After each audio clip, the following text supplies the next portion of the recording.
3절, 4절 말씀 우리 한 목소리로 함께 읽겠습니다. 시작. 너희에게나 다른 사람에게나 판단받는 것이 내게는 매우 작은 일이라. 나도 나를 판단하지 아니하노니 내가 자책할 아무것도 깨닫지 못하나 이로 말미암아 의롭다함을 얻지 못하노라. 다만 나를 심판하시리는 주시니라. 아멘. 제가 좋아하는 광고 중에 하나가 스니커즈 광고를 제가 좋아하는데 그 카피가 이래요. 출출할 때 너는 네가 아니야. 이런 카피가 있어요. 그리고 이제 제가 좋아하는 책 중에 또 이런 제목이 있습니다. 홀로 있을 때 당신은 누구인가? 뭐 이런 책이 있거든요. 막 PPT 마구마구 넘기지 마시고요. 자, 혹시 나는 좀 출출하고 배고프면은 성깔이 더러워진다 하는 사람 있어요? 네. 번쩍 드시는 몇 분이 계시네요. 도저히 안 되시겠으면 1층으로 가시면은 이제 막 뭐 이렇게 야식을 또 조리하고 계실 거예요. 가서 드시면 됩니다. 자, 나는 누구인가 하는 주제를 우리가 이제 살펴볼 텐데 굉장히 어려운 질문이에요. 나는 누구인가? 지난주에도 우리 이제 사부 예배 끝나고 반별로 모여서 조금 써보라고 했는데 저는 이제 전성욱이고 또 장효산락교회 목사고 집에서는 한 여자의 남편이고 또 두 아이의 아빠고 또 저 위로 윗동네로 올라가면은 뭐 사위고 아들이고 뭐 그렇죠. 그리고 대한민국 국민이고 그리고 육군 병장으로 만기 전역해서 민방위까지 이미 다 끝났고 뭐 여러 가지 이제 정체성들이 있습니다. 뭐 저쪽에 이제 덕정로 187 세영 리첼 아파트 주민이고요. 여러 가지 이제 정체성이 있는데 그때마다 조금씩 달라요. 그래서 집에 있을 때는 뭐 이렇게 교회에 있을 때는 굉장히 이렇게 어때요? 어떤지 잘 모르겠어요. 여러분이 느끼게. 근데 집에 있으면 어떨까요? 이제 저희 아들들이 이제 뭐 유치원, 학교 이런 데서 가족 소개하는데 엄마는 소중하고 이쁘고 아빠는 웃기고 재밌어요 이렇게 쓰더라고요. 그러니까 저는 집에 가면 이제 온갖 재롱을 제가 다 피거든요. 누나랑 살기 때문에. 그래서 제일 집에서 많이 듣는 말은 귀여워 이런 말을 저는 제일 많이 듣습니다. 여러분도 지금 속으로 이제 귀엽다는 얘기를 많이 하고 있다는 거 알고 있긴 한데 집에서는 이제 귀여움 받는 사람이고 또 이렇게 이제 자기가 어디에서 누구와 관계를 맺느냐에 따라서 정체성이 좀 달라지죠. 운전할 때는 조금 제가 요즘 많이 회개를 하고 있는데 제 원래 성격이 나오는 건지 아니면 원래 성격이 안 그런데 운전할 때만 그러는 건지 이제 막 짜증을 많이 냅니다. 여러 가지 상황에서. 그래서 조심하세요. 그리고 이제 뭐 무언가를 막 집중해서 열심히 할 때도 있지만 한없이 게으른 모습을 보일 때도 있어요. 제가 종종 이야기하지만 저는 거의 인간계를 뛰어넘은 거의 이제 저 아내를 제가 이제 요정이라고 부르는데 왜냐하면은 뭐 요정처럼 귀엽고 예뻐서 뿐만 아니라 성격이 상상 초월이에요. 그래서 하루 종일 아들 둘을 돌보면서 고생하고 이렇게 하루 종일 막 여러 가지 일로 피곤할 텐데도 제가 늦게 퇴근해서 집에 딱 가자마자 그냥 방에 들어가가지고 벌러덩 누워가지고 이제 유튜브를 보고 있으면 아내가 뭐라 그럴까요? 보통의 인간 여자라면 좀 도와줘요 뭐 이렇게 한다든지 정리라도 좀 해줘요 이럴 텐데 과일을 깎아갖고 들어오면서 여보 이거 먹고 쉬어요 이렇게 하는 사람이거든요. 그러니까 이제 게으를 때 열심히 할 때 도대체 나는 누구인가 굉장히 혼란스럽게 되죠. 그러니까 이 내가 누구인가를 아는 게 굉장히 중요합니다. 이 질문은 사실은 역사 속에서 수많은 사람들이 던졌던 질문이에요. 그 철학적으로도 아주 중요한 질문이었습니다. 이걸 이제 좀 다른 방식으로 질문을 바꿔보면은 나의 존재 가치가 어디에 있는가 하는 질문이죠. 키가 작으니까 한 칸만 올라갈게요. 자, 나는 왜 사는가 이런 질문이기도 하고요. 나의 자아는 정체성은 어디에 뿌리를 내리고 있는가 뭐 이런 질문일 수도 있습니다. 그러니까 역사 속에서 수많은 사람들이 개인적으로 이런 질문을 던졌고 또 인간 중에서 훌륭하고 지혜롭고 또 뛰어나다는 사람들이 이 질문에 대한 답을 내려주기 위해서 많이 노력을 해왔었죠. 이게 왜 중요한 질문이냐면 아까 그 뉴스 PPT 한번 보여주실래요? 요즘은 그래도 예전보다는 이런 일들이 조금 덜 한 것 같은데 예전에는 이런 일이 굉장히 많았습니다. 제 기억에도 제가 이렇게 뭐 전도사 때까지만 해도 수능 날이 다가오면 막 심장이 콩닥콩닥콩닥 뛰었어요. 그러니까 수능 시험 때문에 스트레스 받는 거 아니겠죠. 제가 수능을 안 보는 사람이 아니니까. 근데 수능 시험 끝나고 또 뉴스에서 뭐 어디에서 누가 뛰어내렸다더라, 수능 시험 보고 나와가지고 뭐 목을 맸다더라, 이런 뉴스가 항상 나오니까 이제 걱정이 많이 된 거죠. 근데 사실 그 수능 망쳤다고 스스로 목숨을 끊은 학생들 보면은 대부분 여러분보다는 성적이 좋거든요. 그러니까 내 수능 전국에서 꼴찌했다, 너무 수치스럽다 이래가지고 죽는 사람은 별로 없어요. 그러니까 대부분 그러니까 기준이 너무 높고 이 수능 성적, 시험 성적, 대학교가 내 정체성의 가장 중요한 부분으로 자리 잡고 있기 때문에 이게 망하니까 나는 쓸모없는 인간이구나, 내 인생이 망해버렸구나, 이렇게 생각하면서 그냥 인생을 놔버리는 거죠. 그러니까 만약에 성적에 내 정체성을 뿌리내리지 않고 있다면 성적이 추락하고 시험을 망친다고 해서 뭐 생명을 뭐 내던질 이유는 없겠죠. 여러분은 조금 더 이렇게 열심히 공부를 할 필요가 있긴 하지만, 예를 들면 이런 거예요. 막 유튜브 보니까 여러분 나이대인데 뭐 중학생인가 그런데 이렇게 농사일을 벌써 시작해가지고 막 수익을 꽤 많이 내고 있는 막 그런 소년들의 이야기가 막 나오더라고요. 그러니까 나는 이미 난 농부로 살래 결심하고 할아버지한테 이미 땅을 받아서 할아버지랑 농사 지으면서 한 달에 막 몇백만 원씩 막 수익을 이미 내고 있어. 근데 일단 졸업은 해야지 하면서 학교를 다녀. 근데 시험을 봤는데 반에서 꼴등을 했어. 그러면 어때요? 뭐 크게 개의치 않겠죠. 좀 더 여러분이 기분 좋을 만한 상상을 해보면은 이미 외할아버지가 물려준 빌딩이 있어, 내 명의로. 그래가지고 벌써 막 이런 사람이 있어요. 상상만 해도 기분이 좋죠. 그래가지고 그냥 너 고등학교만 졸업해, 그러면은 그 다음부터는 그냥 건물주로 살게 해줄게, 이 할아버지가. 이렇게 약속을 해놨어요. 그러면 여러분 성적이 계속 떨어져요. 불안해요? 뛰어내릴 거예요? 그럴 필요가 없죠. 난 건물주인데, 그게 내 정체성인데, 그죠? 그러니까 이게 우리의 정체성을, 내 자아를 어디에 뿌리내리고 있느냐가 굉장히 중요하고, 내가 뿌리내리고 있는 그 정체성의 기반이 되는 무언가가 부실할수록 우리의 삶이 쉽게 흔들린다 하는 거죠. 그래서 많은 사람들이 뭐 공부, 뭐 외모, 뭐 자기의 능력, 뭐 성공, 이런 거에다가 자기의 정체성의 기반을 삼습니다. 근데 이런 데다가 자기의 가치를 두는 사람들은 행복할 수가 없는 거죠. 이제 이번 수련회 때 그런 이야기를 할 거예요.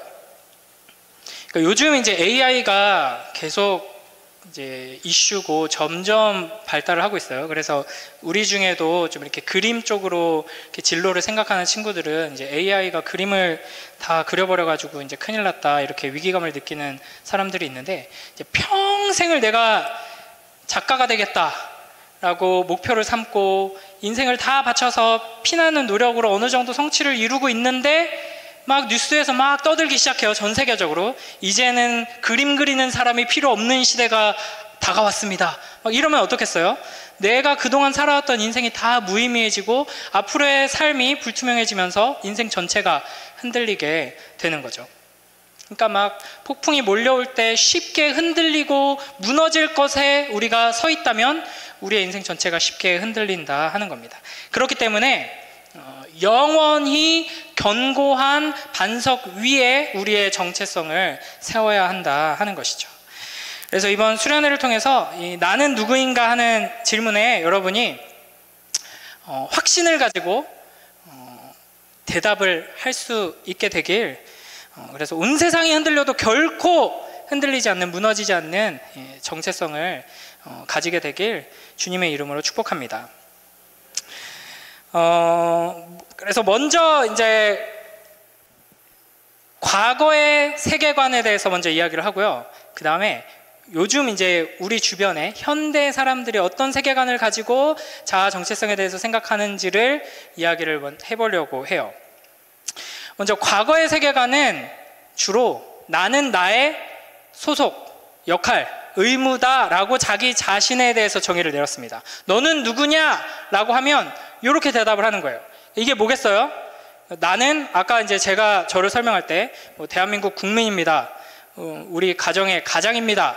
장유호산학교의 목사입니다. 이런 식으로 자기의 소속, 자기가 맡은 역할, 의무를 가지고 자기 자신을 소개하면서 정체성의 근간을 삼는다 하는 것이죠.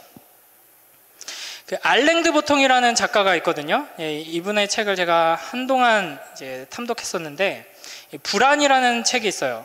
여기 내용을 이제 그냥 아주 간략하게 한마디로 요약을 하자면은, 사람이 불안한 이유가 뭐냐? 우리의 소속과 지위가 흔들리기 때문에 우리가 불안한 거다. 이런 식의 이야기를 하거든요.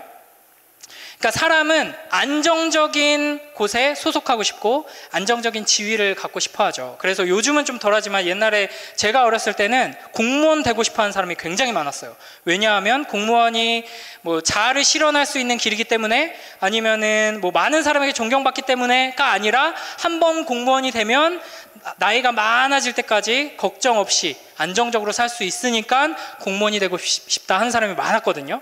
그러니까 이제 이런 소속과 이런 안정감을 사람은 기본적으로 추구하는 거죠. 그래서 과거의 세계관에서 이제 중요한 건 이제 이런 어떤 국가주의, 내가 어디에 소속했느냐 이런 겁니다. 올해 초에 저희 첫째 아들이 이제 드디어 초등학생이 돼가지고 입학식 갔었거든요. 근데 제가 좀 되게 깜짝 놀랐던 게 국민의례를 하더라고요. 저는 몰랐어요. 이제 군대 전역한 이후로 국민의례라는 걸 한 번도 해본 적이 없기 때문에 아직도 이런 걸 하는구나 하고 깜짝 놀랐는데, 여러분 국민의례 학교에서 하나요? 하는 사람 한번 손 들어보세요. 국민의례 학교에서 한다. 뭐 안 하는 사람 뭐 매국노입니까? 원래 하게 돼 있나요? 뭐 학교에서 뭐 행사할 때 하게 돼 있군요. 이게 이제 요즘은 좀 다른데 한번 PPT 띄워주세요. 그러니까 이렇게 이제 국민의례를 할 때 국기에 대한 맹세를 하거든요. 하나님 말씀에 맹세 함부로 하지 말라고 돼 있는데, 그래가지고 이제 다들 학부모들이 막 이렇게 국민의례 참여하더라고요. 그래서 저는 안 했어요. 막 당황해가지고 뭐라고 맹세를 하냐면, 나는 자랑스러운 태극기 앞에 자유롭고 정의로운 대한민국의 무궁한 영광을 위하여 충성을 다할 것을 굳게 다짐합니다. 근데 제가 이걸 외웠을 때는 어떻게 했었냐면 더 좀 이렇게 거부감이 느껴지는데, 나는 자랑스러운 태극기 앞에 조국과 민족의 무궁한 영광을 위하여 몸과 마음을 바쳐 충성을 다할 것을 굳게 다짐합니다. 이렇게 했거든요. 나는 예수 그리스도께만 충성할 건데 대한민국에게 충성하라고 하면서 거부감이 확 들고 좀 그러더라고요. 이거 국민의례 하면서 나도 좀 거부감이 많이 듭니다 하는 사람 한번 손 들어보세요.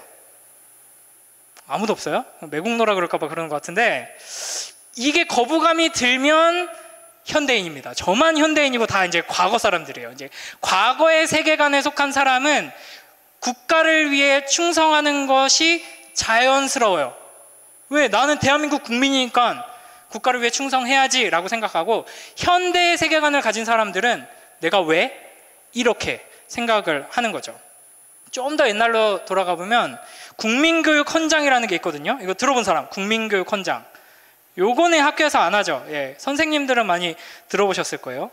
이거는 첫 문장부터가 저는 현대인이기 때문에 굉장히 거부감이 들더라고요. 우리는 민족 중흥의 역사적 사명을 띠고 이 땅에 태어났다. 내가 왜 태어났는지 네가 왜 정의를 내려? 이거 누가 작성한 건지 아세요? 아주 훌륭하신 이제 박정희 대통령께서 이제 하신 거거든요. 네가 뭔데 내가 무엇을 위해 태어났는지를 정의 내리지? 이러면서 거부감이 확 들더라고요. 그래서 막 이렇게 뭐 어쩌고 저쩌고 이렇게 하면서 뭐 이제 반공, 민주정신에 투철한 애국, 애족이 우리의 삶의 길이며 우리의 삶의 길이 어딘지를 정의를 내려줘요. 독재자께서. 자유세계 이상을 실현하는 기반이다.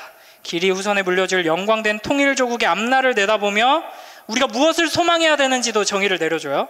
신념과 긍지를 지닌 근면한 국민으로서 민족의 슬기를 모아 줄기찬 노력으로 새 역사를 창조하자. 아멘. 아멘 해야 될 것처럼 이렇게 정의를 딱 내려주면서 우리가 무엇을 위해 사는 존재인지를 신앙 고백하게 만들었어요. 옛날에는 그래서 학교에서 아마 이거를 외워가지고 낭독하게 시키고 막 이렇게 했을 거예요. 그러니까 이제 여러분 같은 아직도 과거에 살고 있는 사람들은 그냥 그렇지 뭐 이렇게 생각할 수 있지만 현대인들은 이게 이제 거부감이 느껴지는 거죠. 그러니까 물론 이제 저도 옛날에는 뭐 이런 걸 들으면 막 가슴이 뜨거워지는 때가 있었어요. 뭐 예를 들면은 뭐 독립운동, 뭐 미스터 선샤인 이런 드라마 본 사람, 미스터 선샤인 되게 명작이죠. 저는 자주 이야기하지만 뭐 이렇게 앉아가지고 드라마를 볼 시간도 없고 마음의 여유도 없어서 이렇게 쇼츠, 막 짤, 요약본 이런 걸로만 미스터 선샤인을 엄청 많이 봤는데 그걸로 본 시간을 합치면은 그냥 풀로 보면 한 3번은 봤을 거예요. 그래서 이제 내용은 대부분 다 아는데 볼 때마다 막 피가 끓어요. 막 내가 저 시대에 살았으면은 진짜 아마 이렇게 독립운동 하겠다고 찾아가가지고 나도 목숨을 바치겠습니다 했다가 바로 잡혀가지고 손톱에다가 이쑤시개 꽂는 순간 다 불고 이렇게 막 그랬을 것 같긴 한데 이제 막 피가 끓어요. 그게 이제 과거 세계관에서 자기 자신을 정의하는 방식이죠. 그러니까 나의 조국, 우리 뭐 조선, 우리 땅, 우리나라, 우리 금수강산, 뭐 신토부리 이걸 지키는 게 가장 중요한 가치인 거예요. 나의 정체성의 모든 거예요. 그래서 독립을 위해 목숨을 바치는 거 숭고한 거고 가치 있는 거고 위대한 걸로 여겨지는 거죠. 그리고 이제 이런 과거의 세계관에서 이런 이제 인식들이 나오는 거예요. 부모는 이제 희생하는 게 당연하고 자녀는 순종하는 게 당연하고 또 옛날에 어른들은 막 그런 게 있어요. 이제 아들은 이제 뭐 대학을 보내고 뭐 딸들은 공장을 보내고 그래서 누나들 여동생들은 일해가지고 오빠랑 남동생 공부하게 이렇게 보내고 그래서 이제 옛날 어른들 아마 이제 우리 선생님들의 뭐 부모님 세대나 저의 이제 부모님 세대 중에는 그런 분들 많아요. 그래서 남자 이제 뭐 이제 형제들은 다 공부도 많이 하고 막 부유하게 이렇게 했는데 여자들은 다 막 일하면서 돈 보태고 막 이런 게. 그래서 이제 PPT 보여주시면 제가 옛날에 좋아했던 이제 개그 중에 요즘은 이런 개그 못 하는데 이제 소는 누가 키울 거야? 소는 이게 있거든요. 이거 아는 사람? 소는 누가 키워? 이거 이제 청년부에서 이제 끊기네요. 이제 저도 이제 큰일 났습니다. 이제 여러분에게 말씀을 전할 자격이 없는 건지 이제 뭘 봐야 되는 건지 좀 알려주세요. 여러분에게 설교를 잘 하려면 뭘 봐야 되나? 예. 침착맨을 더 열심히 봐야 되나? 침착맨도 안 보나요, 여러분? 아무튼 이게 옛날 개콘 개그인데 이제 소는 누가 키울까요? 소는 이게 이제 여자가 어디 집에서 소나 키우지 뭐 이런 거거든요. 그러니까 옛날의 세계관 안에서는 이제 남자는 남자로서 주어진 역할이 있고 의무가 있죠. 그게 이제 나의 정체성의 가장 중요한 기반이 되는 거예요. 여자도 마찬가지고요. 근데 반면에 이제 현대의 세계관은 어떠하냐? 이렇게 딱 요약할 수가 있습니다. 현대의 세계관 한번 읽어볼까요? 파란색 글자 시작. 나는 나의 꿈, 욕망이다. 내 인생은 나의 것이다. 그러니까 나는 누구냐? 내가 꿈꾸는 그것이 바로 나다. 내가 욕망하는 그것이 나다. 그러니까 내 인생은 나의 것이다 라는 게 이제 현대의 세계관에서 자기 자신을 이제 인식하는 방식입니다. 혹시 애니메이션 중에 모아나 본 사람 있어요? 모아나? 네, 그래도 꽤 많이 봤네요. 네, 모아나를 보면은 이제 이 주인공인 여자의 모아나가 바다로 나아가서 자기 삶을 개척하고 싶어 하죠. 그런데 이 모아나가 추장 딸이에요. 그래서 이 아버지인 추장은 모아나가 바다로 밖으로 나가는 걸, 섬에서 나가서 바다로 가는 걸 반대합니다. 너는 위대한 우리 부족의 추장의 딸이다. 이게 이제 여자가 추장의 후계자라는 점에서는 굉장히 현대적인 세계관인 것 같지만, 이 아버지의 이야기는 그러므로 너는 추장이 될 사람이다. 그러니까 너의 정체성, 너가 누구인가는 너가 속한 이 부족, 그리고 너의 위치, 너의 의무가 정하는 거다. 그러니까 너는 이 섬에 남아서 이 부족을 위해서 위대한 추장이 되어야 한다라고 이야기를 해요. 그런데 또 이제 모아나의 할머니가 있거든요. 이 할머니는 반대로 이야기합니다. 네 아빠가 뭐라고 이렇게 이야기하는 거, 그게 중요한 게 아니라 너의 마음이 중요하다. 그래서 네가 좋아하는 걸 찾는 게 가장 중요하다. 그래서 이제 너의 마음이 속삭인다면 귀 기울여서 듣고 그 마음의 소리가 바로 너야 라고 이야기를 하는 거죠. 이게 이제 현대 세계관이 우리가 살아가는 지금 이 세상이 우리에게 이야기하는 바예요. 그래서 우리는 인생의 의미를 어디서 찾느냐, 내가 어떤 존재인가를 어떻게 발견하느냐, 너 자신을 잘 들여다보면 된다라고 이야기하죠. 네가 원하는 게 뭔지를 찾아야지. 그게 중요해. 그게 바로 너의 인생의 의미야. 이렇게 이야기를 하는 거죠. 그러니까 결국 내가 누구인가는 내가 정하는 거고, 내 인생의 의미는 내가 찾아서 내가 결정하는 게 되는 거죠. 그러니까 이 모아나의 아버지는 과거의 세계관을 대표한다면, 모아나의 할머니가 현대의 세계관을, 우리의 우리의 정체성은 외부에서 이미 정해져 있는 게 아니라 내가 스스로 개척하고 찾아 나가는 거다라는 거죠. 자, 어떻게 좀 정리가 돼요? 전통적 세계관은 이제 날 때부터 모두가 어떤 특정한 의미를 가지고 태어난다. 그래서 내가 내 삶의 가치와 방향과 의미를 정하는 것이 아니라, 여자로 태어났으면 이제 시집 잘 갈 수 있게 집에서 요리 잘 배우고, 무슨 여자가 공부를 해서 뭘 하려고 그래, 이런 식으로 정해져 있는 틀 안에서 이렇게 살아가는 것이 좋다, 이렇게 이야기하는 게 과거의 세계관이죠. 그래서 이제 이런 과거의 세계관에 매여 있는 사람들은 뭘 자랑하게 되냐면, 내가 어디에 속해 있는가, 이런 걸 자랑하게 됩니다. 그래서 이제 우리나라만의 굉장히 독특한 문화인데, 이제 대학 가면 과잠을 막 입고 다녀요. 막 이제 자기 이제 이 좋은 대학 다닌다, 막 이런 거죠. 근데 이제 보통 이런 단체 잠바 같은 거 입는 문화가 이제 미국에 있는데, 미국에서는 중학생, 고등학생들만 그런 거 입거든요. 이제 대학 가면 아무도 그런 거 안 입는데, 이상하게 우리나라 사람들은 대학 가면 이제 막 과잠 맞춰갖고 입고 다니고, 막 대학 가면 다들 막 이렇게 입고 다니고, 막 이렇게 하는 게 되게 이상하게 보인다고 해요. 이제 그런 걸 자랑하는 거죠. 내가 무슨 집안의 몇 대 손이다, 막 이런 거 자랑하고, 이제 좀 더 넓게 보면은 막 국뽕에 취해가지고 막 우리나라가 뭐 어쩌고 저쩌고 막 이러는 거 좋아하는 사람들이 많아요. 이런 게 이제 과거의 세계관에 매여 있는 사람들이고, 이제 현대의 세계관에서는 내 삶의 의미를 내가 스스로 찾아야 한다, 라고 하죠. 근데 이게 이제 점점 확장되면서 제약이 없어요. 그래서 내가 원하는 대로, 내가 꿈꾸는 대로, 내가 욕망하는 대로 나를 내가 스스로 정의하죠. 그래서 이제 여기에 매여 있는 사람들은 이제 막 성공을 자랑하죠. 내가 이렇게 이루었다, 이런 걸 자랑하고 플렉스하고 뭐 이런 거.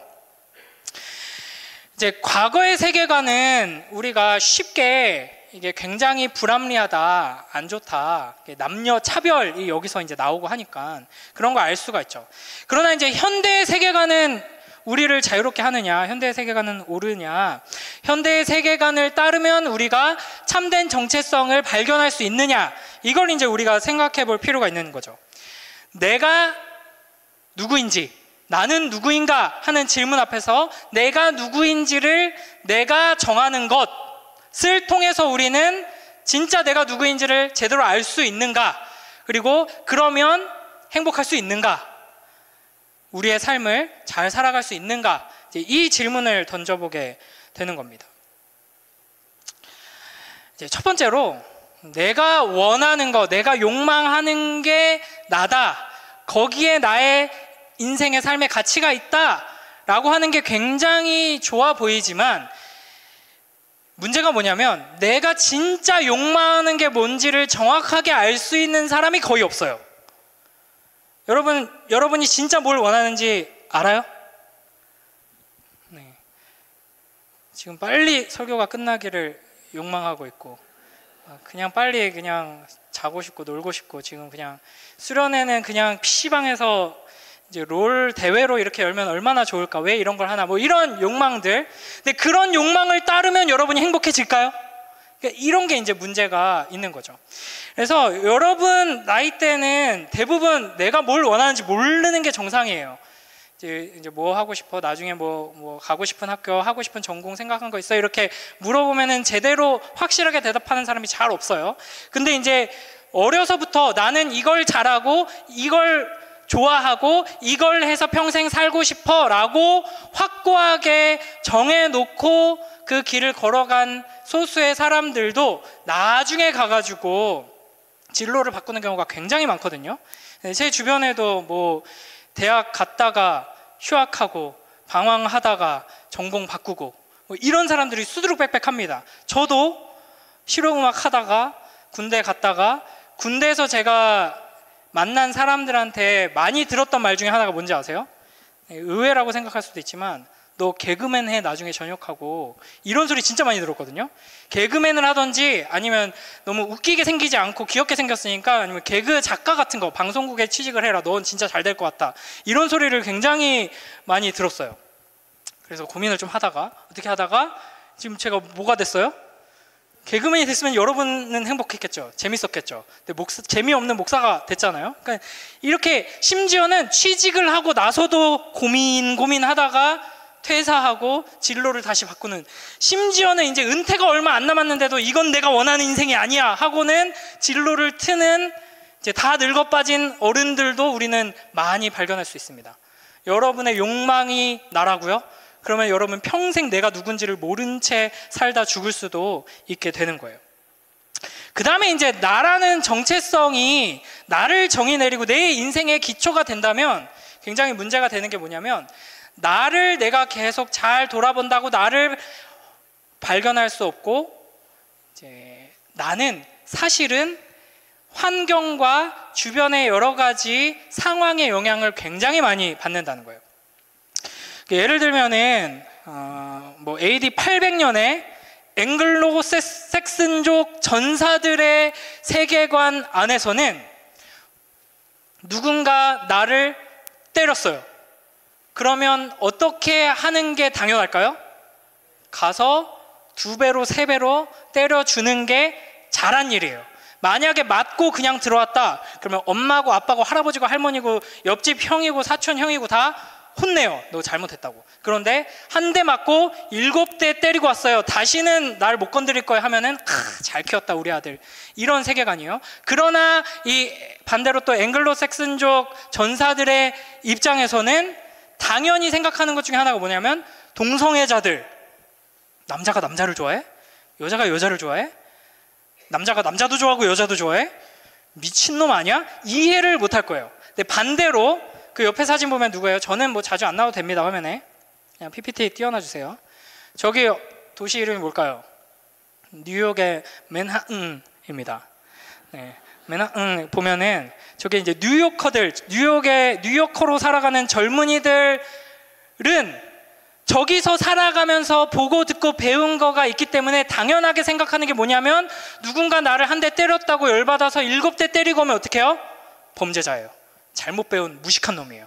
그리고 반대로 남자가 남자를 좋아해, 여자가 여자를 좋아해, 남자가 남자랑 여자를 다 좋아해. 이러면 어떻게 생각해요?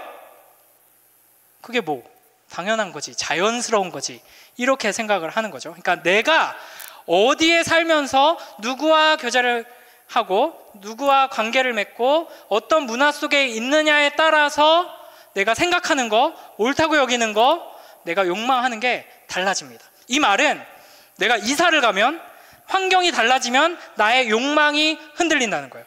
그래서 나의 욕망에 나의 정체성에 뿌리를 내리는 순간 나 자신, 내 인생 전체가 계속 흔들리게 되는 거죠.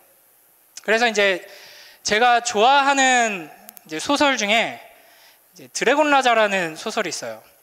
거기에 이제 나오는 여러 명대사 중에 하나가 이제 나는 단수가 아니다라는 거거든요. 그러니까 내가 뭘 원하는지를 알면 내가 누군지를 알 수 있고 설명할 수 있고 내 인생을 찾을 수 있다라고 하지만 나는 나만 본다고 거울만 잘 본다고 발견할 수 있는 게 아니에요. 그러니까 서두에 이야기했듯이 집에 있을 때의 나와 회사에 있을 때 나와 학교에 있을 때 나와 교회에 있을 때 나와 또 친구들 사이에서도 어떤 친구를 만나느냐에 따라서 내가 달라지죠. 역할이 달라지기 때문에 욕망하는 게 달라지고 바라는 게 달라집니다. 자, 한 가지가 더 있는데 이제 내가 뭘 원하는지를 분명하게 알았다고 쳐요. 그래서 꿈을 따라서 이제 직선으로 쫙 나아가요. 나는 뭘 좋아해, 그리고 뭘 잘해, 그래서 뭘 할 거야. 그래서 그 길로 쭉 가요. 자, 열심히 하면 무조건 100% 성공할 수 있나요? 그러니까 우리가 사는 세상의 부조리함을 제가 뭐 특히 이제 막 작년에 엄청 이런 주제로 이야기를 많이 했죠.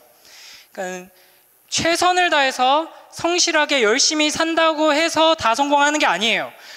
우리가 사는 이 세상에는 실패한 인생들이 훨씬 많은데 그 사람들이 실패한 이유는 열심히 안 했기 때문이 아닙니다. 열심히 안 한 사람은 성공하지 못하지만 열심히 한다고 다 성공하는 게 아니고 실패한 사람들은 다 열심히 안 한 사람이 아니라는 거죠.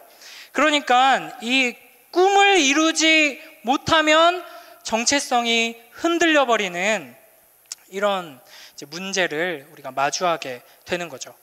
그러다 보니까 뭐 수능 시험 못 봤다고 자살하고 뭐 회사 부도 났다고 이제 인생이 다 망한 것처럼 이렇게 생각하고, 물론 이제 굉장히 이제 인생의 위기가 오는 것이긴 하지만 이렇게 뭐 성적이나 돈이나 막 이런 거에 인생의 모든 가치를 걸어두는 순간 이제 내가 꾸던 꿈이 나를 지탱해주고 나를 설명해주는 것처럼 보이지만 우리가 사는 이 세상에서는 그 꿈이 아무리 아름다워도 어느 순간 악몽으로 바뀔 수가 있거든요. 그러니까 인생 전체가 악몽이 될 위험이 있는 거죠. 그렇기 때문에 이제 내가 원하는 것, 내가 꿈을 이루는 것이 나의 정체성, 나의 삶의 가치가 되어서는 안 된다 하는 겁니다. 그리고 이제 꿈을 이루는 사람들을 보면서 우리가 나도 저렇게 될 거야 이렇게 착각하기가 쉬운데, 이것도 이제 작년에 제가 제일 많이 이야기했던 주제 중 하나인데, 꿈을 이룬 사람들도 꿈을 이루고 나서 오히려 이제 혼란스러워하고 이제 정체성이 막 흔들리는 경우를 많이 봅니다. 그렇죠? 예전에 뭐 이제 여러분이 기억 안 나겠지만 뭐 유명한 뭐 미식 축구 선수 뭐 인터뷰 막 이런 것도 소개했던 것 같고, 제가 자주 얘기했던 거는 그 개그맨 유세윤이 어린 나이 때부터 막 한 중학교 때부터 개그맨이 꿈이어가지고 막 혼자 홈비디오로 막 이상한 우통 벗고 막 영상 찍고 막 이랬는데 아주 젊은 나이에 큰 성공을 거두었죠. 그리고 나서 이게 단가 하면서 막 우울증 걸리고 그래가지고 이상한 짓을 했어요. 제가 좋아하던 개그맨인데 술 마시고 경찰서 앞에 차 끌고 가가지고 자수를 했어요. 이상한 짓을 하는 거죠. 그리고 김연아 선수도 세계 최고의 피겨 선수로 딱 이제 올라섰죠. 그리고 나서 이제 인터뷰를 보면은 굉장히 혼란스러워하고 이제 정체성이 흔들리는 그런 인터뷰를 보게 됩니다. 그리고 저기 이제 토실토실한 분 누군지 알아요? 어떻게 딱 지금 이대호 선수를 소개하는 순간 비슷한 분이 뒤에 들어오고 계신데 깜짝 놀랐네요. 이대호 선수 아니고 저기 이제 신하준 선수가 들어오셨는데 타이밍에 너무 죽이네요. 자, 이대호 선수도 인터뷰를 보니까 은퇴하고 나서 이분이 며칠 동안 밤마다 울었대요. 울다가 잠들고 자다가 울다가 깨고 막 이거를 며칠 동안 했대요. 안 그렇게 생겼는데, 그죠? 왜 그랬을까요? 야구 선수에서 은퇴하는 순간 야구 선수 이대호가 사라져 버린 거예요.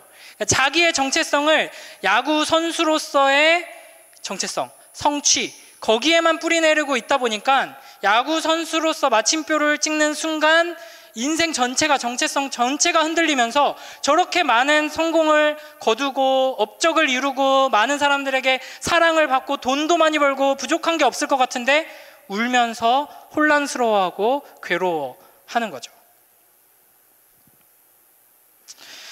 그러니까 이제 우리는 그러면 어디에다가 우리의 정체성을 두어야 하냐 하는 거죠. 그러니까 뭐 돈이나 성공이나 뭐 이런 부정적인 것에만 이렇게 우리의 정체성을 두니까 이렇게 흔들리고 괴로운 거 아니냐. 사람에게, 하나님께서 우리에게 명령하시는 게 하나님 사랑, 이웃 사랑이니까 하나님을 사랑하면서 이제 하나님께서 나에게 보내주신 그 사람들에게 나의 정체성의 기초를 두면은 되지 않을까 생각할 수 있지만, 무엇이 되든 간에 우리는 우리의 정체성에 뿌리를 내리는 그것에 노예가 돼서 그것이 흔들리는 순간 우리의 인생이 다 흔들려 버리는 거죠. 그래서 사람에게 인정받고 사람과 관계 속에서 우리가 안정감을 누리고 하는 방식으로 삶을 살아가던 사람은 사람들이 나를 떠나고 더 이상 나를 사랑해 주지 않으면 인생이 흔들려 버리게 되는 겁니다. 그러니까 뭐가 됐든 간에 우리가 영원하지 않은 것에 우리의 정체성을 올려놓는 순간 이제 그것이 흔들리고 이제 무너지면 우리의 인생도 흔들리고 무너지게 되고, 그래서 이제 뭐 성공에다가 정체성을 둔 사람은 성공하면, 잘 나가면 막 교만해지죠. 그런데 이제 실패하고 일이 잘 안 풀리면 절망합니다. 왔다 갔다 하는 인생을 살게 되는 거죠. 그래서 이제 그럼 어쩌라고 하는 게 남았는데, 사실은 이제 그럼 어쩌라고 결론을 맺기 전에 한 걸음 더 들어가 보겠습니다. 사실은 이 현대의 세계관은 나는 누구인가? 라는 질문 자체를 거부해요. 이게 이제 무슨 말이냐면, 영원하신 하나님을 이제 산정하지 않고 무신론적인 세계관으로 이 세상을 생각하면은 사실은 나라는 존재는 아무것도 아니거든요. 나와 이 모든 세상은 그저 물질일 뿐입니다. 우연의 산물일 뿐이죠. 그러니까 나는 누구입니까? 이 질문을 다르게 하면 뭐라 그랬어요? 내 인생의 목적이 뭡니까? 내 인생의 가치가 어디에 있습니까? 뭐 이런 질문이잖아요. 근데 사실은 이런 질문 자체가 가능하지가 않다라고 답하는 게 현대 세계관입니다. 그러니까 뭐 예를 들면 이런 거예요. 실제적인 이런 식의 이야기를 하는 사람들을 제가 있어 보이게 일부러 몇 명 이제 뽑아왔어요. 사람들 사진을 한번 보여주세요. 유명한 이제 지성들인데, 장폴 사르트르 들어봤어요?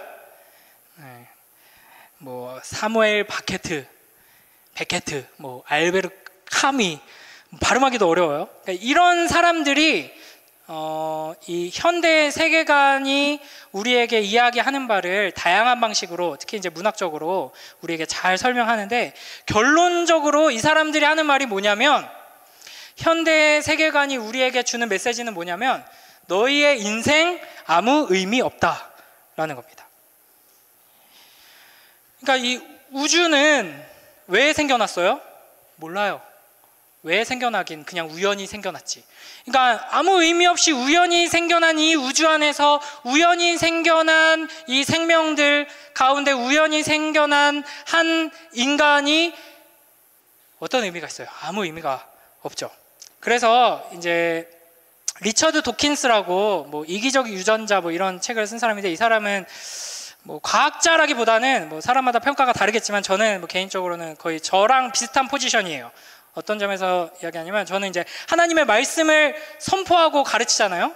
그렇죠? 리처드 도킨스도 무신론, 과학자가 아니라 무신론적인 세계관을 선포하고 가르치고 이렇게 퍼뜨리기를 소원하는 이제 무신론적인 어떤 전도사라고 할 수 있는데, 이 사람이 이렇게 이야기를 합니다. 물질주의적인 세상에는 이미 옳고 그름이 없고, 당연하겠죠.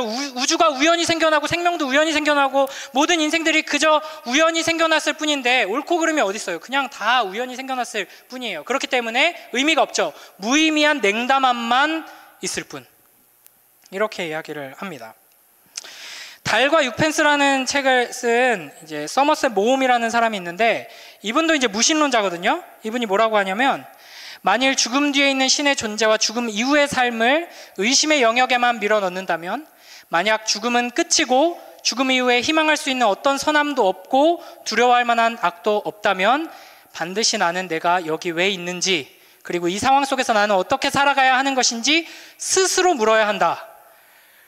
그러니까 하나님이 이 세상을 창조하셨고 우리는 하나님의 피조물이다. 하나님이 그냥 아무 생각 없이 창조한 게 아니라 성경에 분명히 나와 있죠. 목적을 가지고 뜻을 가지고 사랑하셔서 창조하셨다라는 걸 믿는다면 하나님께 물어보면 돼요. 우리의 인생의 가치는 어디에 있습니까? 의미는 어디에 있습니까? 이 우주의 의미는 어디입니까? 어디서 시작해서 어디로 갑니까? 물어볼 수 있죠. 그러나 지금 무신론적인 모든 세계관을 가진 사람들이 이구동성으로 하는 말은 우주는 그냥 우연히 생겨났어요. 목적이 없습니다. 창조주 같은 건 없어요. 그렇게 생각을 한다면, 하나님이 없다고 말하고 모든 걸 쌓아 나가려면 스스로 물어봐야 한다는 거예요. 그 답은 단순하다. 그러나 그 답이 너무 불쾌하기에 많은 사람들은 다음과 같은 답에 직면하지 않는다. 사실 답은 이미 나와 있다라는 거예요. 인생을 위한 의미란 존재하지 않는다. 인생에는 의미가 없다. 아멘. 아멘 하면 안 돼요. 만약에 이와 같은 보편적인 현대의 세계관을 종교로서 제가 하나님의 말씀을 목사로서 선포하듯이 선포하고 가르치는 사람이 있다면, 그 사람은, 우리는 이제 하나님 사랑, 이웃 사랑이 결론이잖아요. 모든 말씀의 결국에는. 그렇죠? 여러분 이 말씀을 잘 들었다면 하나님의 사랑을 가지고 나아가서 여러분 가정에 가서 학교에 가서 이웃에게 만나는 사람들에게 사랑을 베푸십시오. 희생하고 예수님께서 하신 것처럼 사랑을 베푸십시오. 이게 어쩌면 우리의 모든 메시지의 결론이 될 텐데, 현대의 세계관이 이와 같이 말씀을 전한다면 결론은 뭐예요? 의미 없습니다. 의미란 없어요. 그러므로 마음대로 사십시오. 좀 더 정확하게 말하면 그냥 지금 당장 죽어도 상관없습니다. 지금 당장 여러분이 꼴리는 대로 일어나가지고 옆에 있는 사람 조업해도 상관없습니다.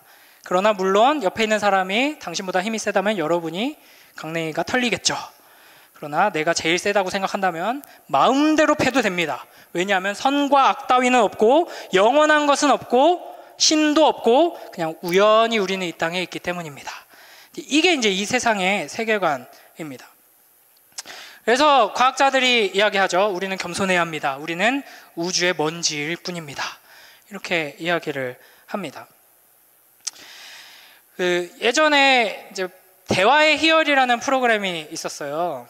거기에서 이제 뭐 유희열하고 뭐 김영하 작가, 뭐 그리고 유시민 작가, 그리고 이제 뭐 다니엘이라고 이제 독일에서 온 한국말 엄청 잘하는 이런 사람들이 이제 여러 가지 대화를 하는 그런 영상이 있었는데, 주제가 그런 거였어요. 인생의 의미가 무엇일까요? 딱 우리가 지금 이 수련회를 통해서 던지는 질문이랑 똑같죠. 거기에서 이제 어떤 식으로 이야기가 흘러가냐면,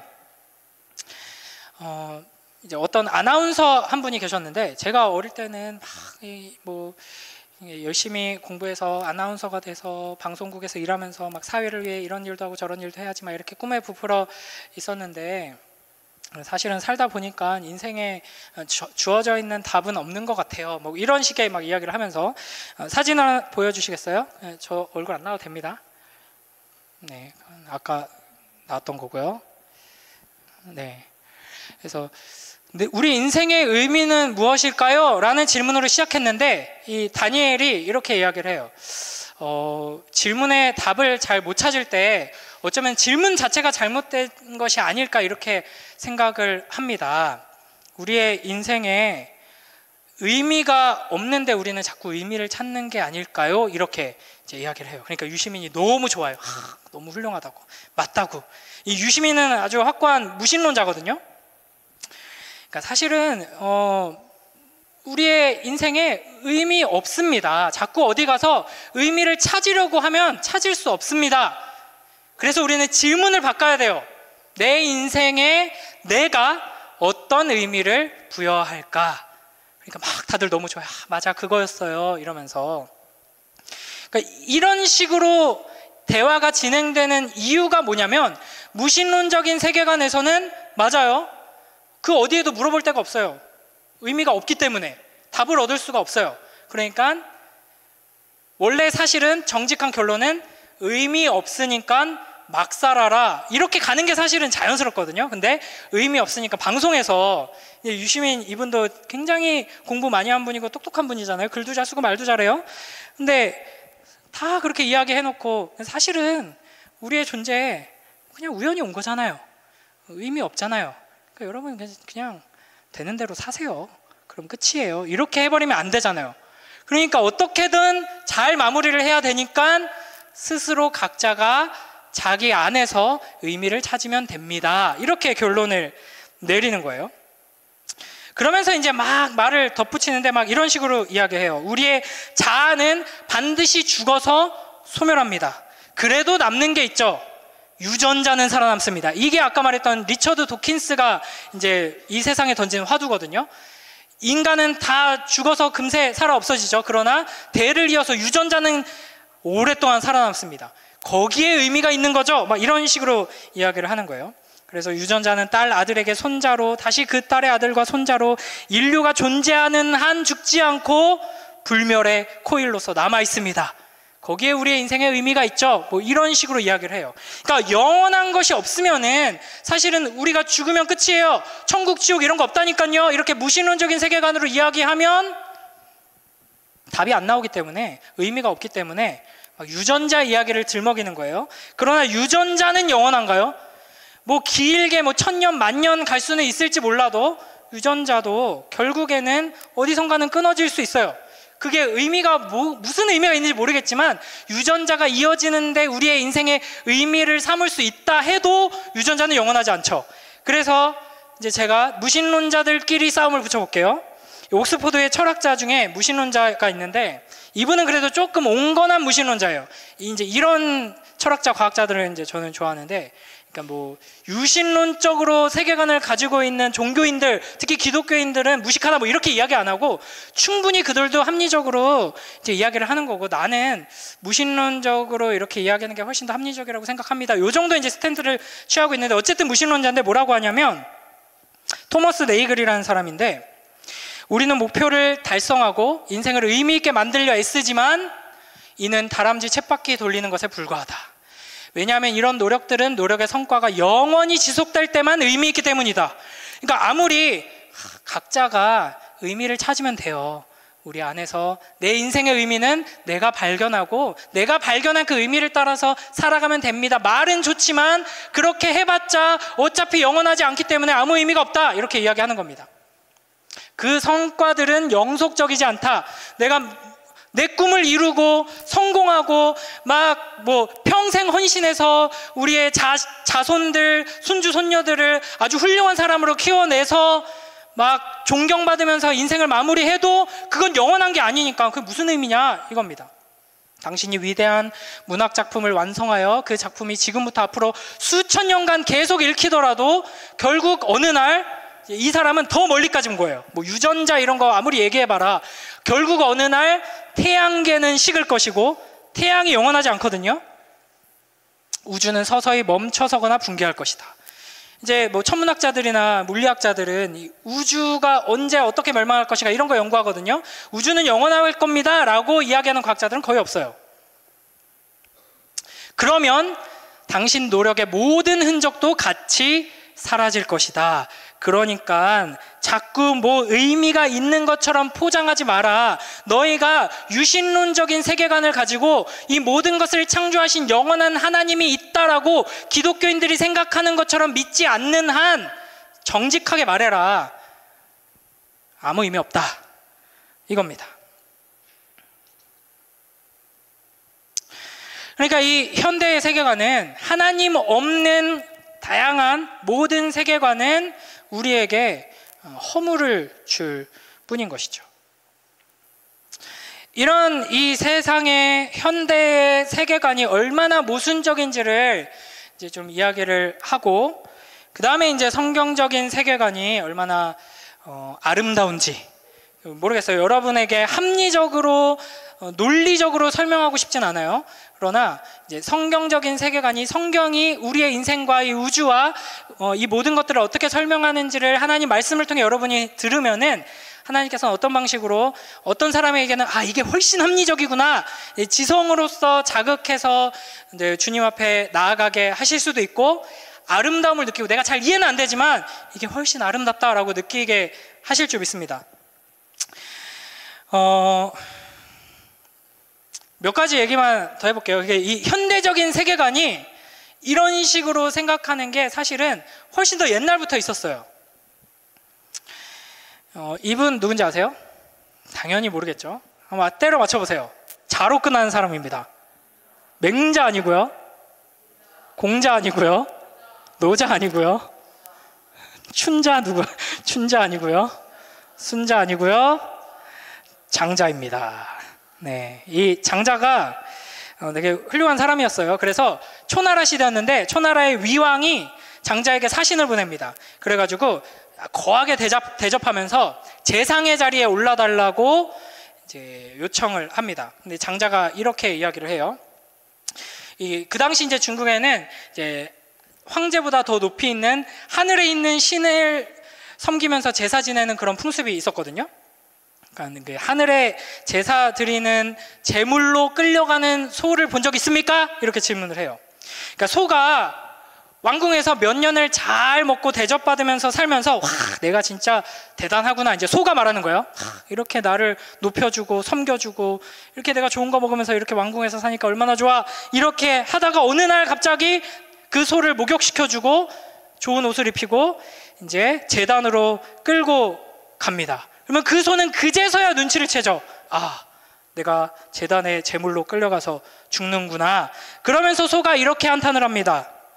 내가 소로 태어나지 말고 그냥 보잘것없는 돼지로 태어나서 자유롭게 살걸.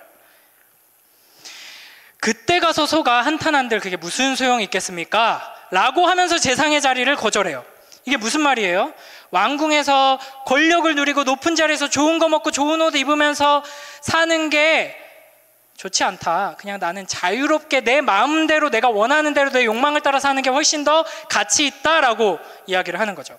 서양에도 이런 비슷한 이야기를 하는 사람이 있어요. 제가 이거 찾아내고 얼마나 좋았었는데. 존 스튜어트 밀이라는 사람이 있는데 이 사람이 했던 명언 중에 하나가 나는 배부른 돼지보다 차라리 배고픈 뭐가 되고 싶다라고 했을까요? 이런 소크라테스가 되고 싶다, 이런 얘기를 했거든요. 그러니까 이제 배부른 돼지가 돼서 막 대접받고 이렇게 행복하게 사는 것처럼 보이지만 내가 원하는 대로 살지 못하는 인생보다는 가난하고 보잘것없고 뭐 고통 가운데 있어도 내가 원하는 대로 살겠다, 이렇게 이야기를 하는 겁니다. 그러니까 그 옛날에 BC 막 300몇 년에 중국에 양주라는 또 도가 철학자가 있었는데 이 사람은 더 강하게 이야기를 했어요. 뭐라고 이야기했냐면, 내가 정강이에 난 털 한 올을 뽑으면 천하가 다 이롭게 된다고 해도 난 정강이에 난 털 하나도 뽑을 생각이 없다. 완전 싸가지 없죠. 그러니까 정강이에 난 털 하나만 뽑으면 이 온 천하가 다 이롭게 돼요. 그래도 난 안 뽑을 거야. 굉장히 이기적이죠. 근데 이게 이제 단순히 이 사람이 이기주의자여서 이런 식으로 말한 게 아니라 이걸 통해서 이제 어떤 사회가 옳고 건강한 사회인지 이상적인 사회인지를 뭐 이런 식으로 옛날 사람들은 가르친 건데, 그러니까 사람들을 억지로 이렇게 힘으로 눌러가지고 사회를 만들면 안 되고 각자가 자기가 원하는 대로 자유롭게 선택할 수 있게 해줘야지 좋은 사회가 된다, 뭐 이런 사상을 갖고 있었던 거예요. 그래서 노자도 굉장히 이런 식으로 말합니다. 나를 천하만큼 사랑하는 사람에게 천하를 맡기는 게 좋다, 이렇게 이야기를 합니다. 굉장히 이제 좀 심오한 말인데 이게 어떻게 해석하면 굉장히 성경적인 말이기도 하거든요. 근데 어쨌든 옛날부터 자기 내면의 소리에 귀 기울이고 그 욕망을 따라서 자유롭게 선택하는 게 가장 이상적이라고 본 이런 사상적인 흐름이 있었던 것이죠. 근데 이제 요즘에도 자유를 굉장히 중요한 가치로 이야기하는 사람들이 많이 있거든요. 자유 막 외쳐요. 근데 각자가 다 자유로울 수 있는가? 이것도 굉장히 어려운 문제이지만, 그럼 각자가 다 자유롭게 생각하고 말하고 선택하고 살아가면 다 같이 행복할 수 있는가? 이 사회가 건강해질 수 있는가? 굉장히 회의적이죠. 그래서 이제 건전한 사회는 법이 잘 정비되어 있죠.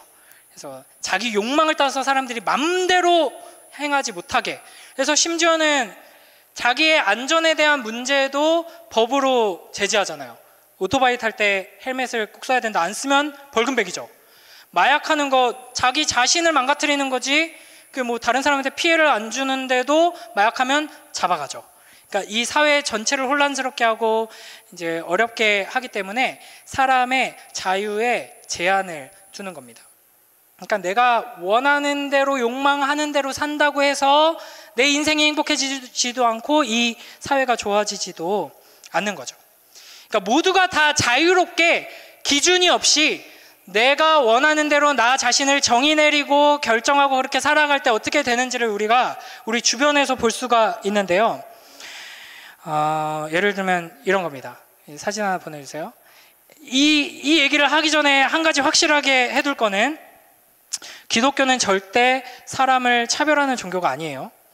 많은 사람들이 그런 식으로 매도를 하는데, 인류 역사 속에서 인간을 하나님의 형상으로 대해야 된다. 인간은 물건이 아니고 사고 팔 수 있는 존재가 아니고 모두가 다 하나님의 형상으로 지음받은 고귀한 존재고, 뭐 출신, 성분이나 뭐 어떤 다른 것에 따라서 사람을 차별하면 안 된다라고 인류 역사상 최초로 그리고 가장 강력하게 이야기한 사람들이 바로 그리스도인들입니다. 이건 분명한 역사예요. 그러나 이제 모든 사람들이 각자가 내가 누구인지는 내가 정해 라고 하는 사회가 어떤 식으로 되냐면 이런 식으로 되는 거예요. 내 성별을 내가 정한대요. 자, 남자 손 들어보세요. 여기서 손 안 들면 나중에 사우나에서 확인한다. 자, 내리고. 자, 은성이는 뭐였니? 여자였니? 자, 여자 손 들어보세요. 자, 근데 이제 요즘 세상에는 요렇게 하면 손 안 드는 사람이 굉장히 많습니다. 이 사람도 대표적이에요. 이 사람은 뭐냐면 남자도 아니고요, 여자도 아니고요, 호모 로맨스 에이섹슈얼 안드로진이라고 합니다. 이게 뭔지 알아요? 이 사람한테 그래서 넌 남자야 여자야 이렇게 물어보면 굉장히 무례한 거고 무식한 거고 심지어는 악한 거예요. 이 시대에서는.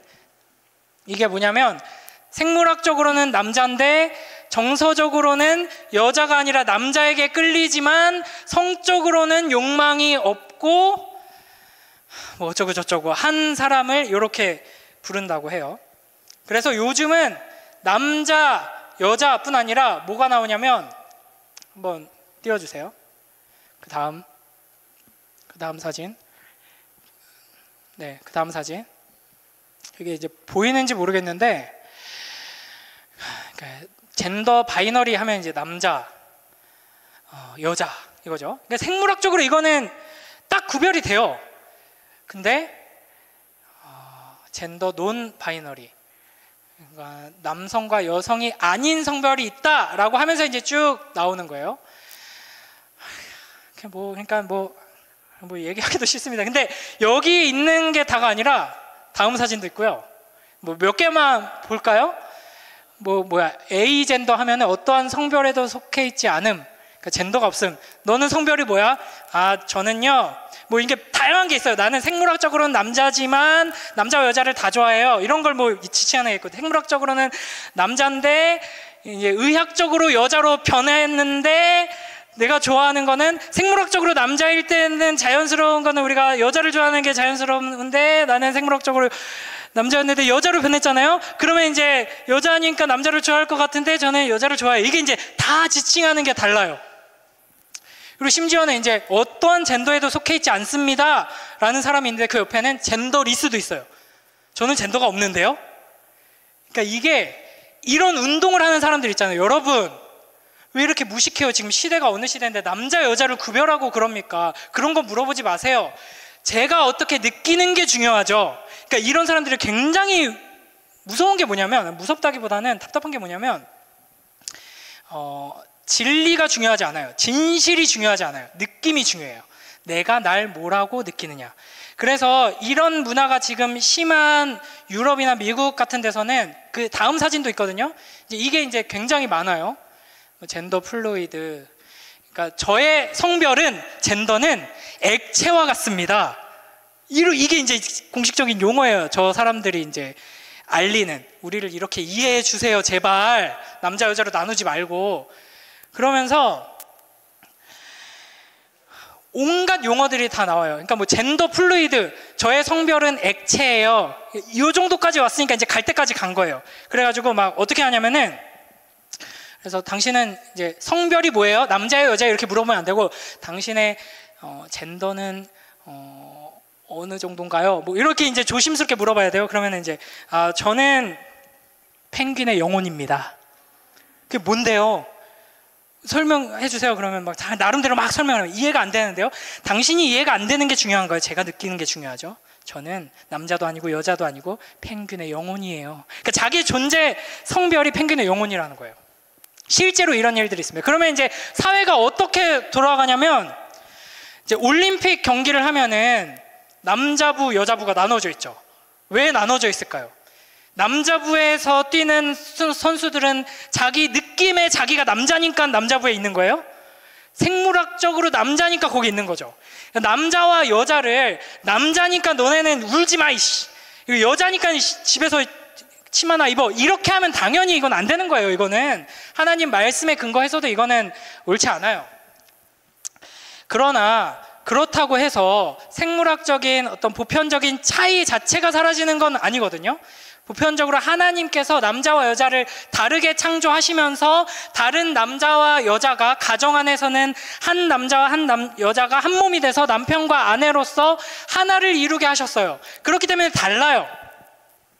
그리고 교회 공동체 안에서도 남자와 여자가 이제 공동체를 이루면서 서로의 부족한 면들을 채워주면서 공동체를 이루게 하셨거든요. 그래서 이제 어떤 체격 조건이나 운동신경이나 또 사회적인 방식, 관계를 맺는 방식, 느끼는 거, 이런 것들이 다릅니다. 그래서 올림픽 경기에 남자부, 여자부를 나누는 거잖아요. 그런데 지금 유럽이나 미국에서 어떤 일이 벌어지냐면, 남자 역도부 경기에, 이거는 굉장히 오래된 일인데 이미 여자 역도부 경기에 남자인데 성전환 수술을 했어요. 덩치는 하준이랑 똑같아요. 그런데 우리 여자친구들이 역도 들고 있는 경기에 선수로 등록했어요. 근데 선수를 안 받아주려고 상식적인 사람들이 거부를 했더니 인터뷰하고 방송사에 제보하고 신고하고 뭐 인권위원회 이런 데 신고하고 난리가 났어요. 날 차별한다고. 난 여잔데. 그래가지고 출전했어요. 어떻게 될까요? 금메달을 휩쓸죠. 네. 근데 요즘은 어디까지 갔냐면 성전환 수술 안 해도 돼요. 뭐가 중요해요? 생물학적으로 남자냐 여자냐가 아니라 뭐가 중요해요? 내 느낌. 오늘 아침 일어났는데 난 여자인 느낌이 들어. 너무 오늘 상큼해. 그래서 다음 달에 있는 역도 경기 나는 여자부에 신청해야지. 근데 그걸 거부한다? 차별하는 사람이에요. 감히 차별을 해? 혐오를 하는 사람이에요. 혐오.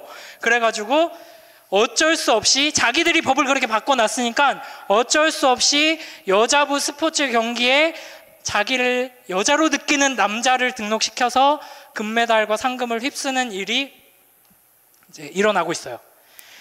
근데 이런 거는 그냥 웃어 넘길 수도 있는데 화장실, 목욕탕 이런 게 이제 문제가 됩니다. 여자 목욕탕에, 여러분 이거 써먹으면 안 돼요. 나중에 여자 목욕탕에 이제 남자가 그날따라 여자인 느낌이 막 많이 들어가지고 이제 로션이랑 이런 걸 싹 챙겨가지고 여탕으로 들어가요. 당연히 맞겠죠. 이렇게 생겼는데 저 어딜 들어가려고 합니까? 여기 여탕입니다. 저 여잔데요. 증명해보세요. 그걸 왜 증명해야 하죠? 내 느낌이 중요한데. 이러면서 이제 들어간다고 막 싸움 나고 하는 영상들, 뉴스들이 인터넷에 실제로 있어요. 화장실도 그렇고 이제 탈의실도 그렇죠. 그리고 이제 남자 여자만 나눠지는 게 아니잖아요. 이렇게 많아요. 그러니까 남자 탈의실, 여자 탈의실만 있으면 큰일 나는 거예요. 그래서 탈의실을 지금 이 젠더가 예전에는 뭐 LGBT 뭐 이렇게 4가지로 불렀었거든요. 한 10몇 년 전에는. 근데 점점 많아졌어요. 이렇게 성별이 계속 많아져요. LGBT 뭐 이렇게 많아지다가 이런 운동을 하는, 무지개 깃발 들고 이런 운동을 하는 사람들도 다 못 외울 정도로 많아져서 이미 한 5, 6년 전부터 뭐라고 부르냐면 젠더 스펙트럼이라고 부르거든요. 그러니까 이제 몇 가지가 아니라 그냥 스펙트럼이에요. 요 사이에서 저는 요쯤입니다. 아니면 저는 요런 리듬으로 젠더가 움직여요. 뭐 이런 이제 사람들이 생겨나는 거예요. 그러니까 탈의실을 몇 개를 만들어야 돼요? 이제 한도 끝 없이 만들어야 되는 상황이 온 거죠. 자, 그러니까 이렇게 자기 자신의 정체성을 내 느낌에, 내 욕망에, 내 생각에 근거하는 사회는 이렇게 망가지게 된다 하는 겁니다. 다시 말하지만 저는 혐오론자가 아니고 차별해야 된다라고 생각하는 사람이 전혀 아니에요. 근데 이제 굉장히 놀라운 점은 이제 설교를 시작한 뒤로 이제 처음으로 오늘의 본문을 이제 읽겠습니다. 그 말은 이제 본론에 들어간다는 거죠. 자, 고린도전서 4장 3절 4절 말씀 한번 같이 크게 읽어보겠습니다. 시작. 너희에게나 다른 사람에게나 판단받는 것이 내게는 매우 작은 일이라. 나도 나를 판단하지 아니하노니 내가 자책할 아무것도 깨닫지 못하나 이로 말미암아 의롭다함을 얻지 못하노라. 다만 나를 심판하실 이는 주시니라. 아멘. 자, 이제 이 본문에 대해서 설명하면서 오늘의 주제를 마무리하도록 하겠습니다. 그러니까 이 세상 사람들은 현대적인 세계관 안에서는 남들이 나를 인정해주지 않아도 내가 나를 어떻게 생각하는 게 중요합니다. 이런 식으로 이야기를 하죠. 그래가지고 내 스스로가 나를 괜찮은 사람이라고 여기면 돼. 이렇게 이제 위로를 많이 해요. 그래서 자신감을 가져.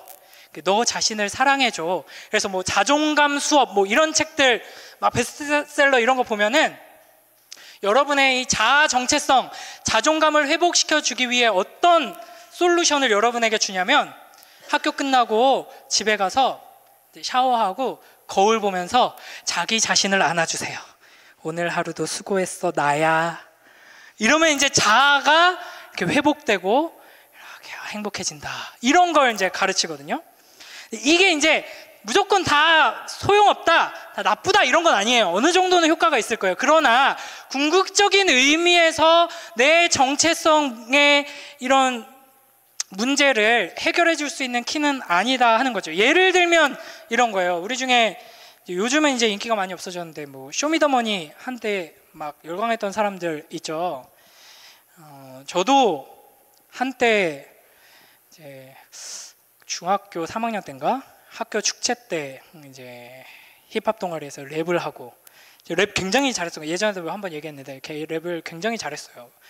어느 정도였냐면 프리스타일 랩을 할 수 있을 정도로 제시어를 주면은 막 거기서 프리스타일로 랩을 해서 막 무대를 찢어놓고 막 이랬었는데, 예를 들면 나는 이제 래퍼가 되겠다라고 이제 꿈을 꾸고 막 랩 연습을 열심히 해요. 저도 이제 요즘 이제 제자반 이렇게 인도를 하면서 암송 구절 외울 게 굉장히 많거든요. 근데 제가 암송하는 거 되게 싫어하고 못해요.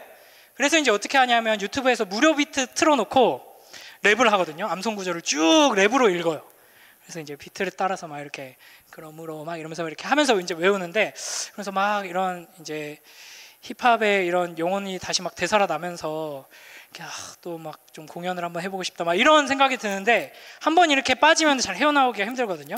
그래서 나 이제 래퍼가 되겠다 해서 쇼미더머니 지금 몇 가지 했죠? 이제 앞으로 안 한다 그랬던 것 같은데, 이제 뭐 예를 들어서 뭐 쇼미더머니 뭐 한 19를 한다. 거기에 이제 영상으로 이제 예선을 신청했는데 통과됐어. 그래서 이제 올해 1차를 보러 오래. 그래서 1차를 봤어. 그런데 내 랩을 듣고 유명한 뭐 요즘 누가 유명해요? 래퍼? 뭐 제가 아는 래퍼가 별로 없어가지고 뭐 BY 너무 비웃으시는 거 아니에요? 제가 타이거 JK 말하려다가 참았는데 뭐 로꼬, 뭐 그레이, 막 이런 뭐 스윙스, 뭐 이런 난다 긴다 하는 래퍼들이 다 쓰레기 같네 라고 평가를 했어요. 이구동성으로 쓰레기 같네 라고 평가를 했어요. 예를 들어서. 근데 집에 와서 나야, 오늘 너의 랩은 정말 훌륭했어, 너는 최고의 래퍼야, 이러면은 여러분의 자아 정체성이 회복되나요? 여러분의 래퍼로서의 정체성은 쓰레기인 거예요. 왜냐하면 분명한 기준이 있거든요. 그렇죠? 그러니까 뭐 클래식 이런 부분 분야가 좀 더 심한데, 이제 뭐 국제 바이올린 뭐 파가니니 콩쿠르 막 이런데 이제 나갔어. 근데 바이올린이라는 악기를 전혀 연주할 줄 모르면서 그냥 바이올린 하나 사가지고 어디서 본 대로 기타 치는 것처럼 막 띵가띵가 하면서 나는 이 음악이 너무 훌륭하다고 생각합니다, 너는 그렇게 느껴요 라고 한다고 해서 그 콩쿠르에서 입상할 수 있나요? 전혀 없죠. 그러니까 이 세상에 확고한 변함없는 영원한 기준 따위는 없어 라고 말하는 사람은 랩을 그지같이 하면서 훌륭한 모든 래퍼들이 이구동성으로 그거는 랩이 아니잖아, 너는 랩이 뭔지도 모르는구나 라고 하는데도 그게 무슨 상관이야? 라고 하는 것처럼 어리석은 태도가 되는 거거든요. 그러니까 여러분의 어떤 실력이 인정받으려면, 뭐 랩을 예로 들면 여러분의 어떤 인격이나 이런 건 절대 인정할 수 없다, 쟤는 진짜 마음에 안 든다, 하지만 기분 나쁘게 랩은 잘해, 이래야지 이제 그게 인정이 받는 거잖아요. 근데 지금 사도 바울이 여기서 뭐라고 말하고 있냐면, 완전히 새로운 세계 속에서 우리가 말했던 어떤 과거의 세계관이나 현대의 세계관 그 어디에도 속하지 않은 완전히 새로운 세계관 가운데 새로운 정체성으로 지금 이야기를 하고 있는 거예요. 무슨 이야기를 하고 있는지 간단하게 설명을 해보자면, 사도 바울이 고린도에 있는 교회에게 편지를 보낸 거거든요. 고린도 교회는 사도 바울이 전도 여행을 막 떠났잖아요. 2차 전도 여행 때 개척한 교회예요. 고린도라는 도시에 가서 그곳의 시민들에게 복음을 전하고 헌신적으로 사랑하고 섬기면서 교회를 세웠어요. 자신의 모든 것을 내어주면서 성도들을 양육했어요. 그리고 다른 곳으로 또 떠나서 그곳에서 또 이제 복음을 전하고 교회를 세우고 이런 일을 계속했죠. 그런데 다른 곳에 떠나 있을 때 고린도 교회에서 싸움이 벌어졌습니다 하는 소식을 듣게 돼요. 네, 어떤 싸움이 벌어졌냐면, 바울이 고린도 교회를 떠나고 나서 그 다음에 훌륭한 또 다른 목사님들이 와서 고린도 교회에 말씀을 전하고 가르쳤어요. 그래서 뭐 아볼로, 베드로 이런 분들이 와가지고 말씀을 전하고 가르쳤죠. 그런데 이제 이 고린도 교회 사람들이 나는 바울 선생님이 제일 좋던데, 나는 아볼로 선생님이 제일 좋은데, 나는 베드로가 제일 최고라고 생각해, 이러면서 서로 팔을 나눠가지고 이제 싸우기 시작하는 거예요. 이거는 바울도 베드로도 아볼로도 그 누구도 원하지 않았던 일인 거죠.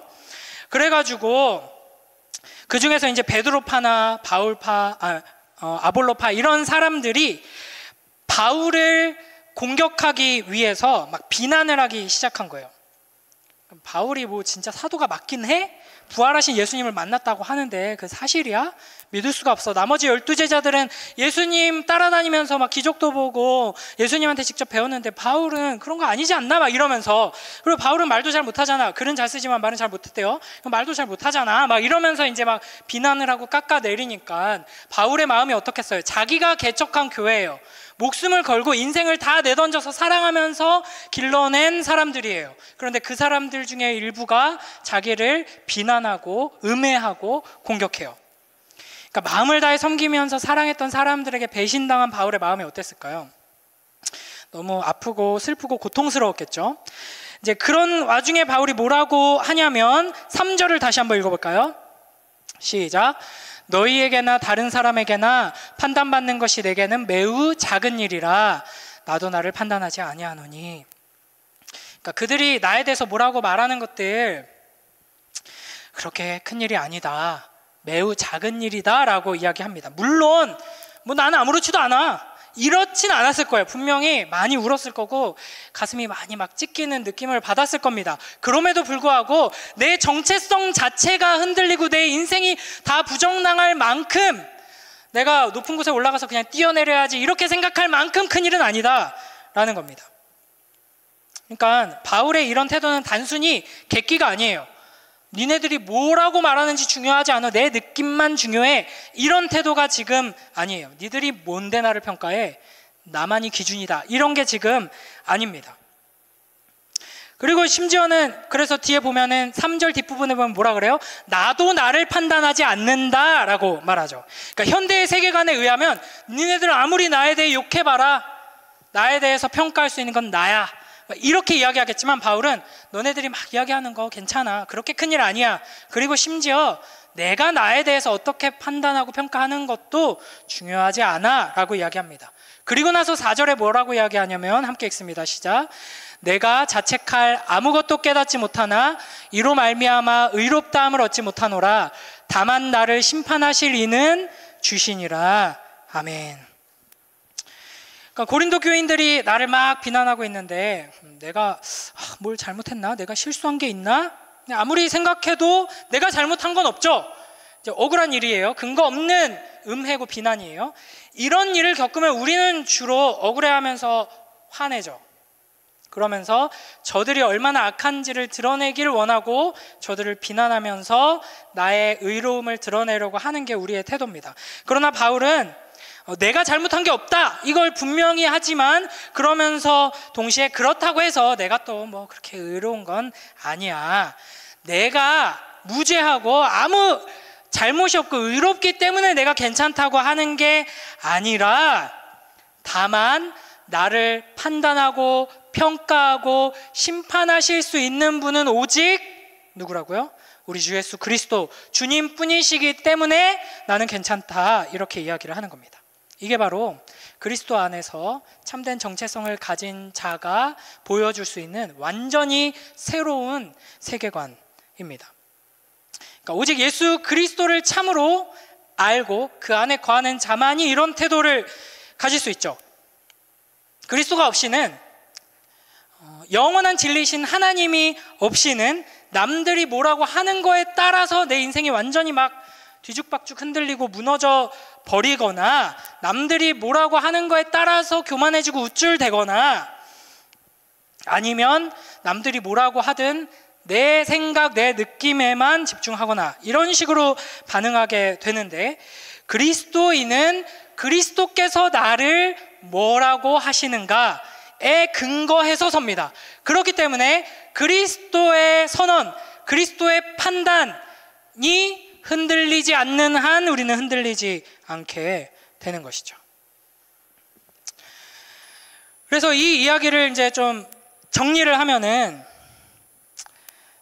정리하는데 좀 걸릴 거예요. 미리 말씀드릴게요. 오늘 시간표 보셨죠? 몇 시에 끝나는지 알죠? 집회가 11시에 끝납니다. 근데 물론 이제 거의 다 끝났어요. 조금만 참으세요.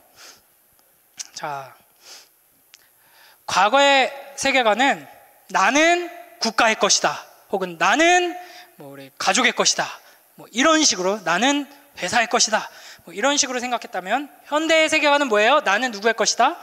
나는 나의 것이다. 오직 나만이 나를 판단할 수 있고 내 느낌이 제일 중요하다, 이거죠. 그렇다면 예수 그리스도 안에서 발견하게 되는 영원한 정체성은 뭐라고 말하냐면, 나는 그 누구의 것도 아니고 나의 것도 아니고 그리스도의 것이다 하는 겁니다. 그러니까 이 세상은 계속해서 나는 나의 것이다 하는 메시지를 우리에게 전해줄 거예요. 이게 이제 여러분이 인식하지 못해도, 아까 유명한 몇몇 작가들을 제가 이렇게 소개했듯이, 여러분이 나중에 막 이렇게 문학 작품에 관심을 가지게 되거나 뭐 영화나 드라마나 뭐 이런 거를 보게 되거나 하면은 거기에 녹아있는 대부분의 세계관은 나는 나의 것이라는 그런 철학을, 메시지를 담고 있습니다. 그래서 니체가 신은 죽었다라고 외쳤죠. 그렇게 신은 죽었기 때문에 이제는 내가 주인이기 때문에 내가 스스로 모든 것을 다 해야 하고 책임져야 합니다. 이게 이제 내일 저녁에 좀 더 자세히 살펴볼 부분인데, 여러분 이 이야기 아세요? 다음 한번 보여주세요. 톰 소요의 모험. 또 여기 짝으로 나오는 친구가 또 있죠. 뭐죠? 네, 허클베리 핀인가 핀가? 네, 허클베리 핀은 래퍼죠. 허클베리 핀. 이제 두 사람이 있죠. 이게 이제 톰 소요의 모험, 허클베리 핀의 모험, 이 두 이야기가 있는데, 그 허클베리 핀이 좀 거지죠. 갑자기 헷갈리네. 네. 허클베리 핀과 톰 소여가 이제 친하게 지내는데, 뭐 허클베리 핀은 아버지가 완전히 뭐 술주정뱅이에 집에도 잘 안 들어오고 이래가지고 부모의 돌봄을 못 받고 막 아무데서나 먹고 자고 막 이렇게 자유분방하게 살아가는데, 쉽게 말하면 그지죠. 그리고 톰 소여는 이제 부모님이 있어요. 그래서 같이 막 신나게 놀고 모험을 하다가 저녁이 되면 톰 소여는 부모님이 부르죠. 저녁 먹으러 들어와라. 그런데 허클베리 핀은 부를 부모가 없어요. 그래서 톰 소여는 허클베리 핀을 너무 부러워요. 또 저녁 되니까 엄마가 밥 먹으러 오라 그러네. 씻고 밥 먹고 또 학습지 하나 하고 매일 성경 하고 이렇게 자야 되네. 좋겠다. 집에 안 들어가고 강옆에서 잘 수 있어서, 이렇게 생각을 하는데, 반대로 허클베리 핀은 어떻게 생각을 해요? 부럽다. 밥 차려줄 엄마가 있어서. 이제 이렇게 생각을 하는 거죠. 이제 프레딕 뷰크너라는 사람이 있는데, 이분의 책 안에서 어떤 실화 이야기를 이제 본 적이 있는데 굉장히 충격적인 이야기인데, 미국에서 어떤 사건이 있었냐면 16세 소년이었어요. 16세 소녀 한번 손 들어보세요. 16세 없나요 여기? 16세. 네, 어떤 사건이 있었냐면 16세 소년이 아버지가 집에서 자꾸 잔소리를 하고 나의 자유를 억압한다고 분노해서 아버지를 총으로 쏴서 죽입니다. 그래가지고 이제 재판을 받고 감옥에 gat혀요. 그리고 나서 이제 그 소년이 갇혀있는 감옥의 간수가 어디에서 이제 한참 시간이 지나 인터뷰하면서 이제 나왔던 이야기를 그 사람이 책에 쓴 건데, 뭐라 그러냐면 그 소년이 이제 재판을 받고 이제 좀 뭐 몇 년이 걸렸겠죠. 그리고 나서 감옥에 들어오고, 그리고 나서 수감 생활을 하는 동안에 자기가 이제 근무할 때 있었는데, 근무하는 동안 거의 매일 밤마다 운다는 거예요. 근데 뭐라고 하면서 우냐면 아빠 하면서 운다는 거예요. 그러니까 얘기를 해보면은, 그러니까 자기 자유를 억압한다고 아빠를 쏴 죽였지만 막상 자기를 보호해줄 존재가 사라지고 나니까 이제 어찌할 바를 모르고 이제 두려워하면서 밤마다 울었다는 거죠. 그러니까 이게 이제 인간의 존재에 대해서 굉장히 잘 보여주는 비유로서 역할을 한다는 거죠. 그러니까 사람은 영원한 하나님이 우리를 창조했고, 영원한 하나님이 주권을 가지고 목적을 가지고 우리를 붙들고 있다는 사실을 견디지 못합니다. 그래서 니체가 선언하죠. 신은 죽었다. 이거는 신을 죽여버린 거예요. 자기의 인식 속에서. 그래서 이제 신이 없는 세상을 살아가죠. 그러면 자유로울 것 같나요?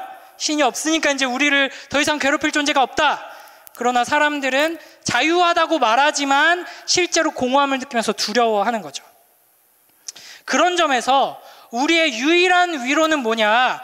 이제 신은 죽었고 우리가 자유롭게 나의 인생을 개척하고 결정하고 내 마음대로 살 수 있다. 내가 느끼는 게 제일 중요하다라는 게 우리의 위로가 아니라 반대로 나는 나의 것이 아니다 라는 게 우리의 가장 큰 위로라는 겁니다. 만약 내 인생이 나의 것이라면 내가 완전히 지혜롭지 않은 한, 내가 완전히 선하지 않는 한 내 인생은 망가질 위험이 굉장히 큰 거죠. 그러니까 두려울 수밖에 없는 거죠.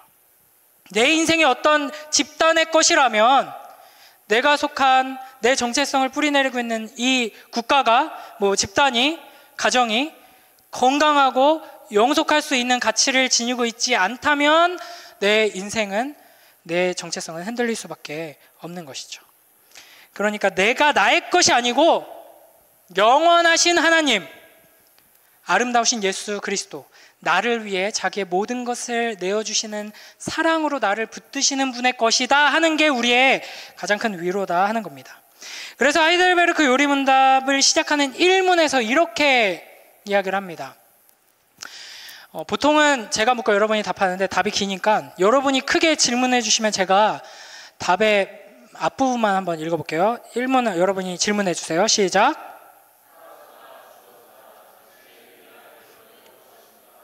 살아서나 죽어서나 나는 나의 것이 아니요 몸도 영혼도 나의 신실한 구주 예수 그리스도의 것입니다. 이게 이제 질문을 해놓고 좀 애매하게 답하는 것처럼 들리는데, 그러니까 선언을 탁 하는 거예요. 우리의 위로가 어디에 있느냐? 물론 우리의 인생에서 크고 작은 여러 가지 위로들이 필요하지만 그때그때 필요한 위로들이 있지만 사는 동안 모든 순간에 그리고 죽음 앞에서도 심지어는 죽음 이후에도 우리에게 참된 위로를 위안을 평안을 줄 수 있는 딱 한 가지가 있는데 그건 뭐냐면 나는 나의 것이 아니라 영원하신 우리 구주 예수 그리스도의 것이다 라는 이 사실인 것입니다. 그러니까 현대인들은 내 인생은 내 것이다 라고 해야지 기분이 좋고 위로가 된다고 생각하지만 내 인생이 나보다 훨씬 더 지혜로우시고 훨씬 더 나를 잘 아시고 나를 나보다 훨씬 더 사랑하시는 분, 나보다 훨씬 더 능력이 있으신 분, 내 것이라면 나는 비로소 내가 나의 삶의 주인 노릇을 하는 것보다 훨씬 더 확신 안에서 기뻐할 수 있게 된다 하는 것이죠.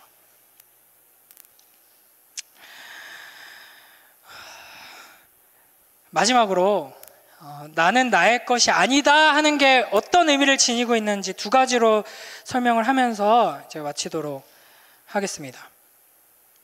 그러니까 나는 나의 것이 아니다 하는 것은 예수 그리스도와 우리가 하나가 되었다 하는 것을 이제 의미합니다. 그러니까 바울은 지금 자기를 향한 비판 앞에서 고린도 교회에게 편지를 쓰고 있는데 바울은 출신 성분이 굉장히 좋거든요. 정통 유대인이면서 로마 시민권을 가진 로마 사람이었어요. 그리고 이제 상당히 부유한 집안이었습니다.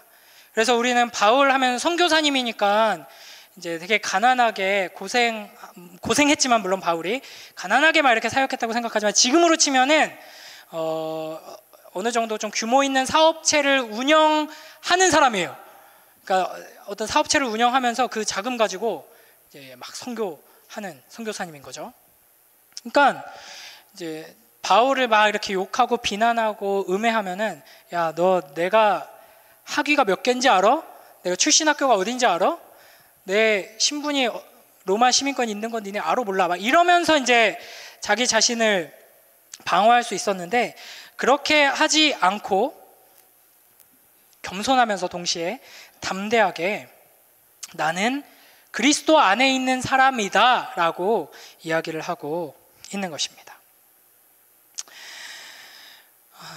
그래서 우리가 그리스도 안에 있다 하는 것을 잘 보여주는 이제 비유가 두 가지가 있는데 첫 번째로 우리가 세례식 할 때마다 제가 여러분께 자주 이야기를 했었죠.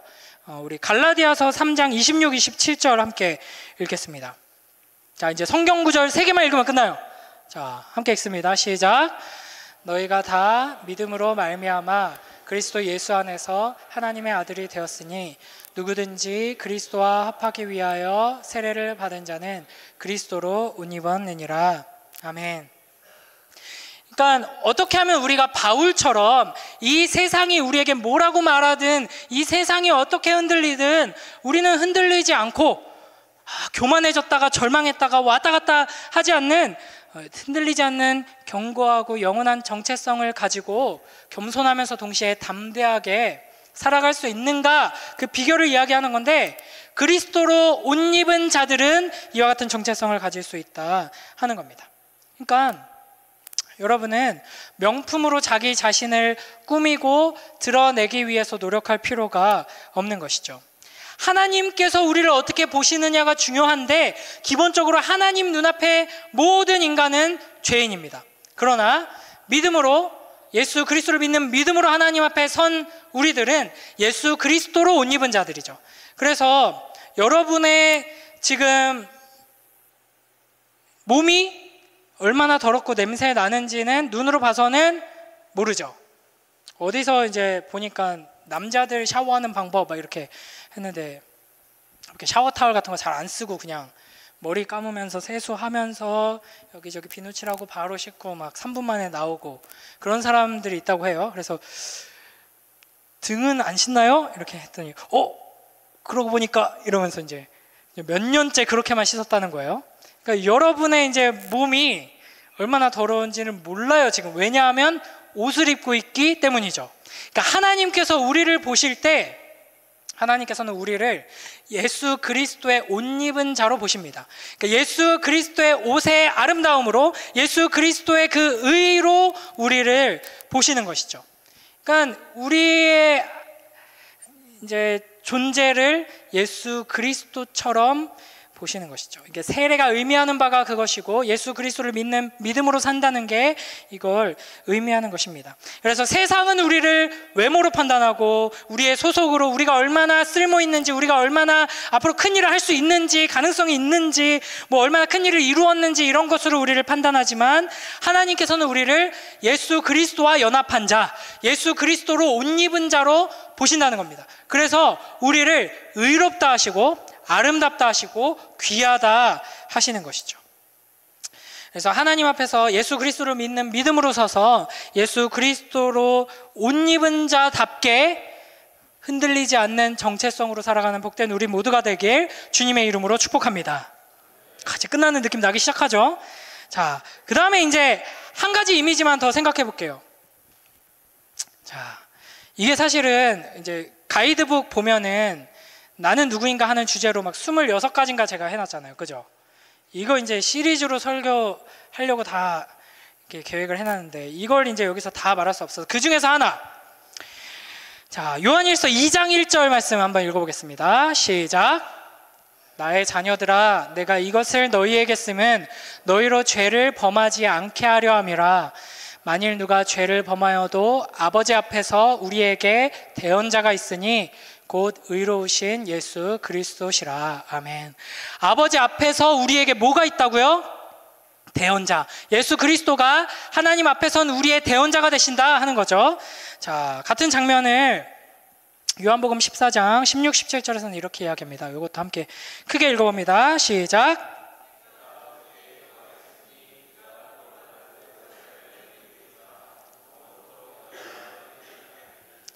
그는 진리의 영이라 세상은 능히 그를 받지 못하나니 이는 그를 보지도 못하고 알지도 못함이라. 그러나 너희는 그를 아나니 그는 너희와 함께 거하심으로 또 너희 속에 계시겠음이라. 아멘. 자, 여기서는 예수님을 보혜사라고 이야기를 하고 성령님을 또 다른 보혜사라고 우리에게 소개합니다. 그러니까 우리에게는 우리의 대언자 되신 예수 그리스도가 계시고 우리의 보혜사 되신 예수 그리스도, 성령 하나님이 계신다 하는 거죠. 이 보혜사를 다르게 번역을 하면은 뭐 상담자라고 할 수도 있고 법정적인 용어로 변호인, 변호사라고 할 수 있습니다. 그러니까 기본적으로 우리는 이 세상 앞에서 나 자신을 스스로 변호해 내야 해요. 그리고 하나님 앞에서도 마찬가지로 나 자신을 나의 능력으로 스스로 변호해야 하는 처지인 거죠. 그러나 우리에게는 누가 있다고요? 우리의 대언자이신 예수 그리스도가 계시고 우리의 보혜사이신 변호인이신 성령 하나님께서 계십니다. 여러분 법정에 가본 사람 있어요? 앞으로도 없길.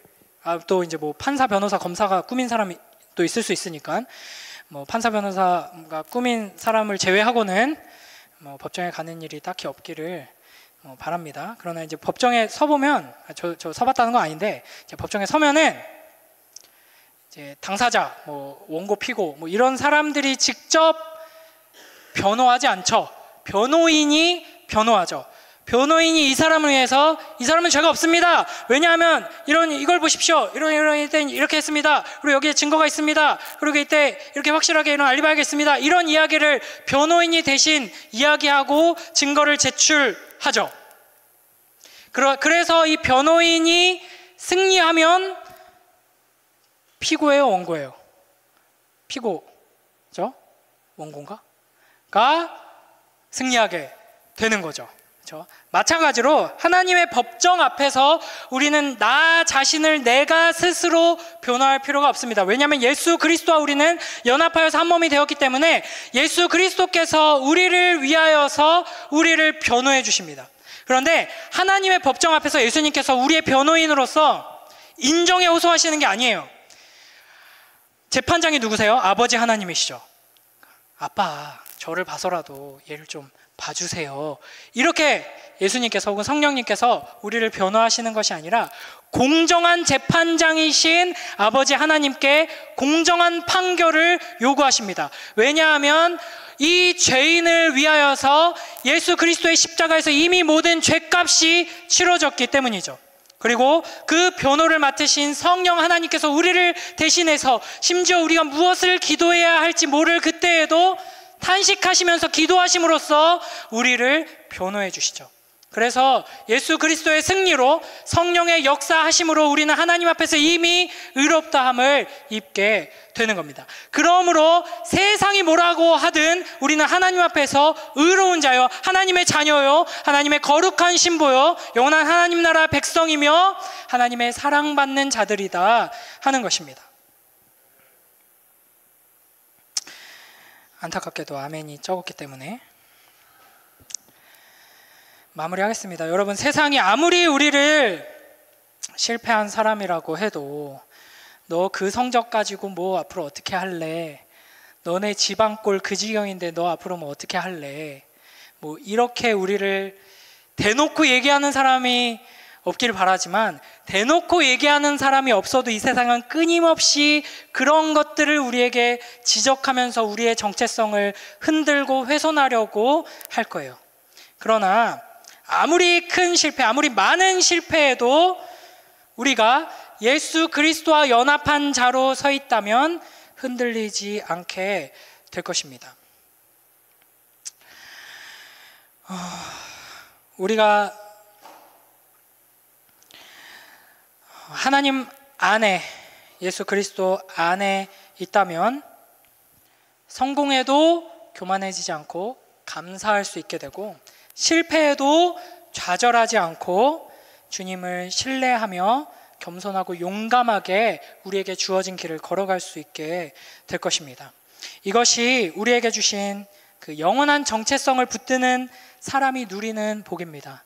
바울이 자기가 마음을 쏟아서 생명을 다 바치는 사랑으로 섬기면서 사랑했던 자들에게 억울하게 비난받고 공격받으면서 상처 입었음에도 흔들리지 않고 상관없다라고 하면서 예수 그리스도를 붙들었던 것처럼 우리의 인생길 앞에 수많은 공격과 여러 가지 어려움이 다가오더라도 흔들리지 않는 거룩하고 영원한 정체성을 가지고 살아가는 복된 우리 모두가 되길 주님의 이름으로 축복합니다. 우리 이 시간 함께 찬양하며 까지 기도하고 이렇게 마무리하도록